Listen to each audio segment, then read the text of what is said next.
नमस्कार। भारतीय शास्त्रों में कहा गया है जिस घर में चित्र होते हैं उस घर में सुख और समृद्धि बनी रहती है। शास्त्रों का ये कथन इस बात की पुष्टि करता है कि भारत में चित्रकला का कितना महत्व है। दरअसल हमने जिनको वैदिक ऋचाएं कहा है, अगर आप उन ऋचाओं के ऊपर अपनी दृष्टि डालें तो वो स्वयं में ही कोई ना कोई तस्वीर होती है। और भारत में प्रकृति और प्रकृति से जन्मने वाले चित्रों के बाहर निकल करके उन अदृश्य शक्तियों को भी चित्रों में ढालने का प्रयास किया है, जिन्हें हम देवी देवता कहते हैं, परमात्मा कहते हैं, ईश्वर कहते हैं।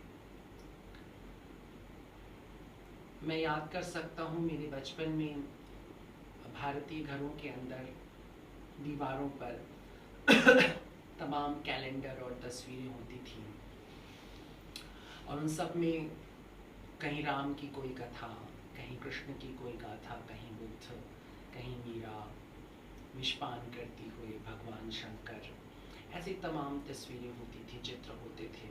और उन चित्रों ने अनायास हमारे मस्तिष्क पर कहीं ना कहीं धर्म, संस्कृति, सभ्यता के अतिरिक्त दार्शनिकता, जीवन के प्रति समझ और सौंदर्य बोध, इनका भी उन्होंने इन तस्वीरों ने, इन चित्रों ने हमारे मन, मस्तिष्क में, मानस में बीजारोपण किया। ये सिर्फ मेरी बात नहीं है, ये लगभग हर एक उस भारतीय की बात है जिसने कम से कम 2 दशक पहले जन्म लिया हो और अपने आसपास के माहौल से जो परिचित हुआ हो। इन दिनों थोड़ी सी ये कमी दिखाई देती है कि अब घरों के अंदर चित्र तो मिलते हैं अभी भी, लेकिन उनका जो रूप है वो बहुत पाश्चात्य या जिसको हम लोग मॉडर्न चित्रकला कहते हैं उससे प्रभावित है।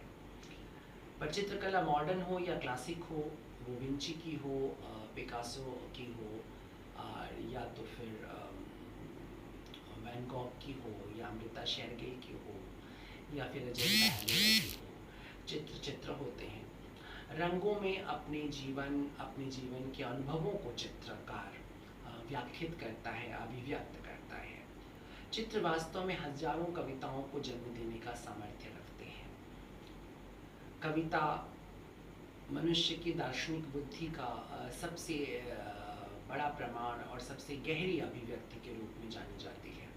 लेकिन एक चित्र जो होता है उसमें हजारों कविताओं को समाहित करने का और जन्म देने का सामर्थ्य होता है। अर्थात आप एक चित्र को देख करके हजारों कविताएं लिख सकते हैं और फिर उन हजारों कविताओं के ऊपर लाखों और करोड़ों आर्टिकल या गद्य लिखे जा सकते हैं। तो चित्र का ये सामर्थ्य होता है।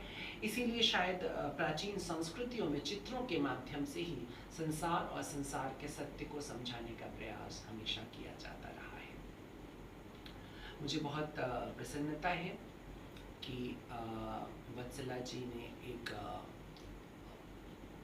ये एग्जीबिशन चित्रकला का ये जो प्रारंभ किया है, उसका एक ऑनलाइन एग्जीबिशन की शुरुआत की है। निसंदेह इसमें भारत और भारत के चित्रकारों की प्रतिभा को प्रदर्शित होने का, स्पष्ट होने का, लोगों के बीच पहुंचने का एक माध्यम मिलेगा। और ख़ास तौर पर इस समय जब देश में और पूरी दुनिया में कोरोना जैसी महामारी का संकट है, लॉकडाउन से उपजने वाला अवसाद है, ऐसे में अलग अलग चित्रकारों के रंगों की अभिव्यक्ति, रंगों के साथ उनका खेल और रंगों के द्वारा जो उनकी मानसिक स्थिति या भावनाएं हैं, उनका जो प्राकट्य होगा वो कहीं ना कहीं लोगों को राहत देगा, सुकून देगा, शांति देगा। मैं इस एग्जीबिशन के लिए और इस एग्जीबिशन को करने के लिए, आयोजित करने के लिए इनके आयोजकों को मैं बहुत सारी शुभकामनाएं देता हूँ और साथ में शुभकामनाएं देता हूँ चित्रकारों को, जिनके चित्र इस एग्जीबिशन के माध्यम से दुनिया तक पहुँचेंगे। और मैं आशा करता हूँ कि चित्र, रंग और अभिव्यक्ति की ये जो सरिता है वो निरंतर बहती रहे।